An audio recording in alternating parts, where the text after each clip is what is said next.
ભરૂચ જિલ્લામાં વહીવટી તંત્રમાં મહત્વપૂર્ણ બદલાવ સામે આવ્યો છે. ભરૂચ જિલ્લાના નવા કલેક્ટર તરીકે ડોક્ટર નવનાથ ગવ્હાણે સત્તાવાર રીતે પદભાર સંભાળ્યો છે.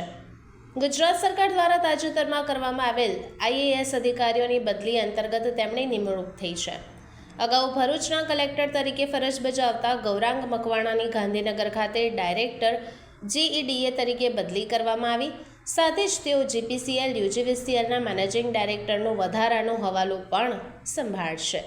નવા કલેક્ટર ડોક્ટર નવનાથ ગવ્હાણે ભરૂચ જિલ્લા કલેક્ટર કચેરી ખાતે પહોંચ્યા, જ્યાં નિવર્તમાન કલેક્ટર ગૌરાંગ મકવાણાએ તેમનું સ્વાગત કરી સત્તાવાર ચાર્જ સુપ્રત કર્યો હતો. કચેરીના અધિકારીઓ અને કર્મચારીઓની હાજરીમાં ચાર્જ હસ્તાંતરણની પ્રક્રિયા પૂર્ણ કરાઈ. ચાર્જ સંભાળ્યા બાદ ડોક્ટર નવનાથ ગવ્હાણેએ જણાવ્યું કે ભરૂચ જિલ્લાની જનતાને પારદર્શક, ઝડપી અને અસરકારક વહીવટી સેવાઓ પૂરી પાડવા તેઓ પ્રતિબદ્ધ રહેશે. વિકાસલક્ષી યોજનાઓના ઝડપી અમલ સાથે લોકોની સમસ્યાઓના સમયસર નિરાકરણને પ્રાથમિકતા આપવામાં આવશે.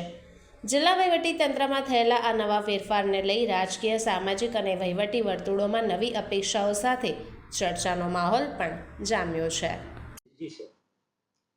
નમસ્કાર, હું ડૉક્ટર નવનાથ ગવ્હાણે આજે 14 મે 2026 રોજ હું ગૌરાંગ મકવાણા સાહેબ પાસેથી કલેક્ટર ભરૂચનો ચાર્જ લીધો છે.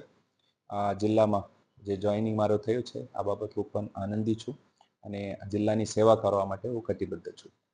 Thank you.